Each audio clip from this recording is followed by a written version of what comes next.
नमस्कार साथियों, स्वागत है आप सभी का बीइंग सुपीरियर में। तो जैसा कि आप देख रहे हैं, मैंने यहाँ पर दो सेंटेंस लिखे हुए हैं। पहला है every person has a bike और दूसरा है each person has a bike. तो मैंने ये दो सेंटेंस क्यों लिखे हैं, आपको दोनों में क्या कुछ ऐसा लग रहा है जो अलग है? तो देखिए यहाँ पर, देखिए मैंने यहाँ पर एवरी लिखा है पहले सेंटेंस में और दूसरे सेंटेंस में मैंने लिखा है ईच। तो जी हाँ, मैं आज आपको एवरी और ईच के बीच में क्या डिफरेंस होता है यही बताने वाला हूँ। ठीक है, तो देखिए मान लीजिए एक ग्रुप है, ठीक है, इसमें 50 पर्सन्स हैं। ठीक है, मान लीजिए एक ग्रुप है और उसमें 50 पर्सन है। अब मैं कहता हूँ कि जो इस ग्रुप के है ना, इसमें जो 50 पर्सन है उनमें सबके पास बाइक है। पर क्या ये ज़रूरी है दोस्तों कि सभी के पास बाइक हो सकता है?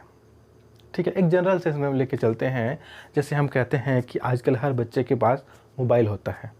ठीक है, हम कहते हैं ना कि आजकल हर बच्चे के पास मोबाइल होता है, पर क्या ये पॉसिबल है कि हर बच्चे के पास मोबाइल हो? ये पॉसिबल नहीं है ना।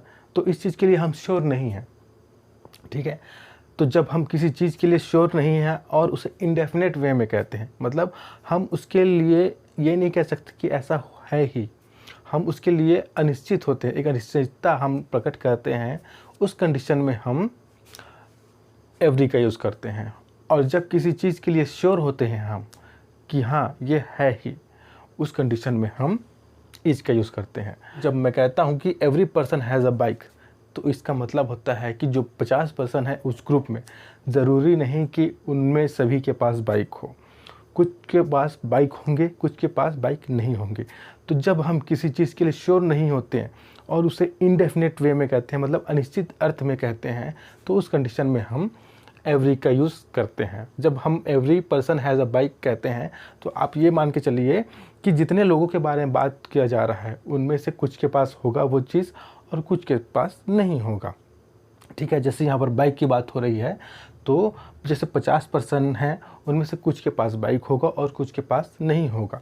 लेकिन जब मैं दूसरा सेंटेंस कह देता हूँ कि each person has a bike, तो ईच जो है वो इंडिविजुअल के लिए लागू होता है। जैसे ग्रुप के प्रत्येक, जो एवरी है वो ग्रुप को डिनोट करता है, बट जो ईच है वो ग्रुप के प्रत्येक पर्सन को डिनोट करेगा। तो जब हम ऐसा कह देते हैं each person has a bike, इसका मतलब है ग्रुप में जो 50 पर्सन हैं, जो 50 व्यक्ति हैं, उन 50 व्यक्ति में से प्रत्येक के पास बाइक है। ठीक है, तो ये बेसिक डिफरेंस होता है एवरी और ईच में कि एवरी जो है वो ग्रुप को डिनोट करता है।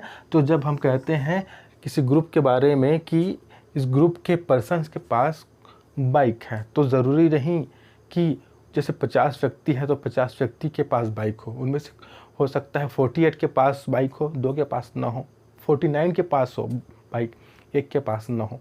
मतलब कुछ के पास बाइक होंगे, कुछ के पास नहीं होंगे। लेकिन जब हम ये कहते हैं each person has a bike, तो इससे हमें ये समझ में आता है कि जो 50 व्यक्तियों के बारे में हम बात कर रहे हैं उनमें से 50 के पास ही बाइक है। ऐसा कोई नहीं है जिसके पास बाइक ना हो।